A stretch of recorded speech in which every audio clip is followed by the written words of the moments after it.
Hi, I'm going to talk about some interesting things to do with tasting parties. Now, one of the best ways to learn about wine is to drink it. I'm a strong advocate of drinking wine. And I'm going to give you a few ideas in the next couple of videos, just some ways to do a little party. Okay, now your standard hosting things apply, so you always want to have enough glasses and some food and things like that available. But instead of doing all the wine and all the food yourself, have your guests bring it with you.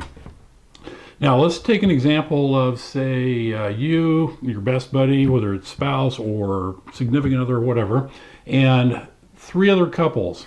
So we're talking 8 people here.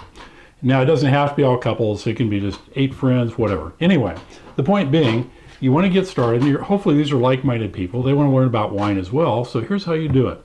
You have set some parameters. Okay, everybody's going to go out and buy a bottle of wine. It can be any wine you want, and you're going to set a price range of, say, between 2 and 3 tickets, or a ticket and a half to 2.5 tickets. Pick a range, so everybody's spending about the same amount of money.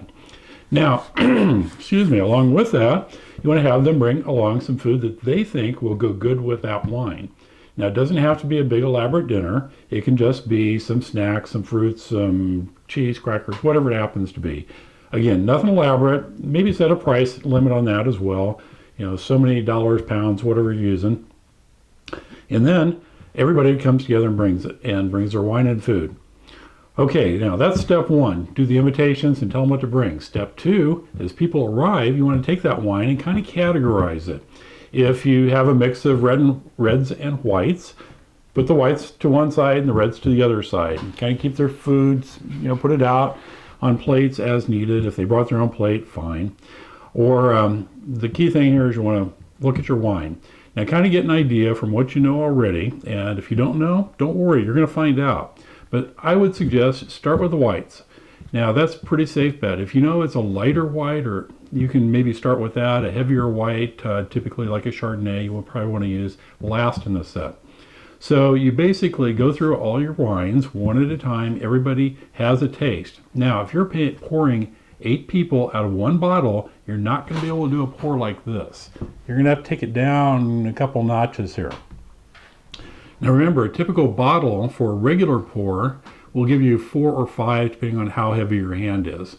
So you're going to have to cut your regular pour, assuming that's where you're at, you're going to have to cut your pouring down to about half what you would normally do, maybe a little bit less than half. So with that, in fact, I would pour even lighter. That way, if somebody really likes it, they can have a second taste. But don't go so light that you can't taste it. Now, so with that, you go around the room, everybody gets poured, and do your standard, look at it, smell it, and taste it. So, of course, doing your swirls in between, tilt it so you can see better, these types of things. Now, for this type of tasting event anyway, you don't want a lot of wine in your glass, so a really small pour is good. So maybe about an ounce or so. Now, the next thing you do, go around the room, say, okay, what did you taste? What did you smell? What did you, compare notes on this. And kind of get a general consensus. And in the first time you do this, I would definitely identify it. So if you're doing whites, you might start out saying, okay, this is a Sauvignon Blanc from this area, New Zealand, for example. And I might give them the price point, although that's kind of not necessary. They should already know about how much it is. So you go around the room, try all those. Now you open your second bottle, do the same thing. Have some food with it. Have some food in between especially, so you're all ready for the next bottle. You're not tasting the first wine when you're about ready to taste the second one. So give yourself some space in between, some time to snack a little bit, maybe even drink some water. Have some water bottles or pitchers available. Pour a little water in your wine glass if you want, and drink it that way if you're thirsty or need to really get some more water going. Just remember, hydration is an important factor.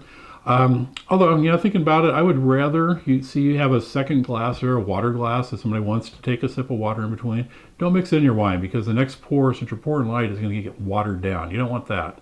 It's better to pour new wine on old wine, in other words, wine A on top of, or wine B on top of wine A, because you're still getting wine together. Now, you're not going to have a lot left in there, just whatever's kind of stuck to the edges of the glasses. So definitely go ahead and use a second glass, a water glass, for tasting water, or if you have water bottles and they're okay with that, drink out of the bottle.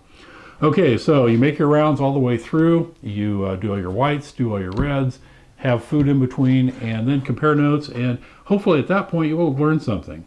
Now, if you happen to get two wines of the same varietal, for example, two Sauvignon Blancs, then be extra careful. Say, hey, we've got Sauvignon Blanc we're starting with, and we've got another one right behind it. So when you finish the first one, remember what that tastes like and compare it to the second one. So this Sauvignon Blanc tastes like this, and that Sauvignon Blanc tastes this way. So how are they the same? How are they different? That's the way to learn about your wines. So the nice thing about it, you do it with friends. You one taste something you don't taste, you kind of go back and retaste. Oh yeah, now I see what you're talking about. Or the same thing with the nose. You can smell different things than other people. It's a good way to learn, good way to improve your own tasting and smelling senses. So with that, have a lot of fun and cheers.